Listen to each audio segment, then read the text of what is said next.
Neha's kitchen मध्ये तुम्हा सर्वांचं स्वागत आहे। आज आपण बनवणार आहोत धाबा स्टाईल आलू पराठा। चला तर मग सुरुवात करूया। आलू पराठा तयार करण्यासाठी सगळ्यात पहिले आपण पीठ मळून घेऊ। पीठ मळण्यासाठी आपण 3 वाट्या गव्हाचं पीठ घेतलेलं आहे। त्याच्यामध्ये आपण चवीनुसार मीठ घेऊया आणि आपण त्याला सैलसर मळून घ्यायचे। थोडं थोडं करून आपल्याला पाणी टाकायचंय आणि पीठ मळून घ्यायचंय।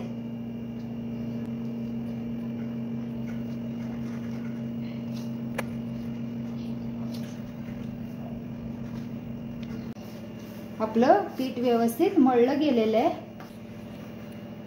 आता आपण याच्यामध्ये तेल टाकून घेऊ। पीठ मळून झालेलं आहे। आता आपण हे 15 मिनिटांसाठी रेस्ट करायला ठेवून देऊ। तोपर्यंत आपण स्टफिंग करायची तयारी करून घेऊ। स्टफिंग तयार करण्यासाठी आपण उकडलेली बटाटे घेतलेली आहेत। त्याच्यामध्ये चवीनुसार मीठ घालायचंय। चॉप केलेला कांदा घालायचा आहे। हिरवी मिरची कट करून घेतली आहे ती घालायची आहे। भरपूर कोथिंबीर घालायची आहे। 1 चमचा काश्मीरी लाल मिरची पावडर घालायची आहे। 1 चमचा धना पावडर घेतलेली आहे। आपण इकडे 1 चमचा कैरी खिसून घेतलेली आहे। तुम्ही या जागी 1 चमचा आमचूर पावडर सुद्धा टाकू शकता। अर्धा चमचा जिरा टाकून घ्यायचा आहे आणि आता हे सगळं एकजीव करून घ्यायचं आहे। सगळे मसाले या बटाट्यांना लागले पाहिजे। आपलं पीठ व्यवस्थित सेट झालेलं आहे। आता आपण याचे पेढे तयार करून घेऊ।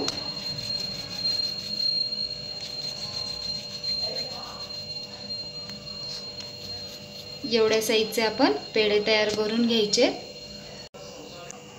आता आपण हा पेढा पिठामध्ये डिप करून घ्यायचा आहे आणि याची एक अशी वाटी तयार करून घ्यायची।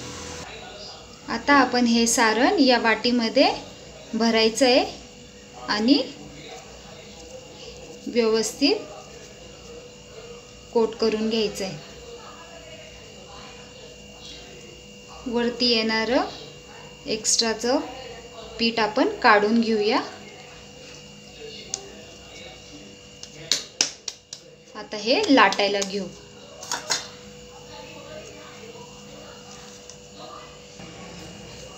हलक्या हाताने आपल्याला पराठा लाटून घ्यायचा आहे।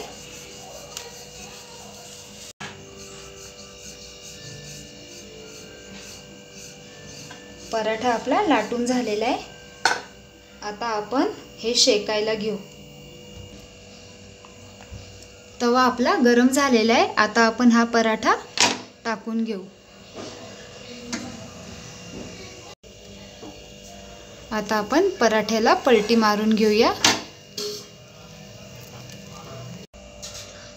आता आपण एका साइडनी तूप लावून घेऊया।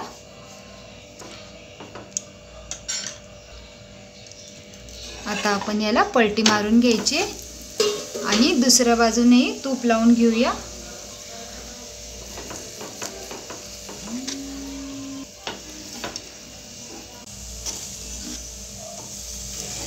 आपला पराठा फुगलेला आहे। आपला पराठा तयार झालेला आहे। आपण काढून घेऊ। कशी वाटली तुम्हाला रेसिपी कमेंट करून नक्की कळवा। आवडल्यास लाईक शेअर सबस्क्राईब करायला विसरू नका। भेटूया पुन्हा अशाच नवीन रेसिपी सोबत। Bye bye.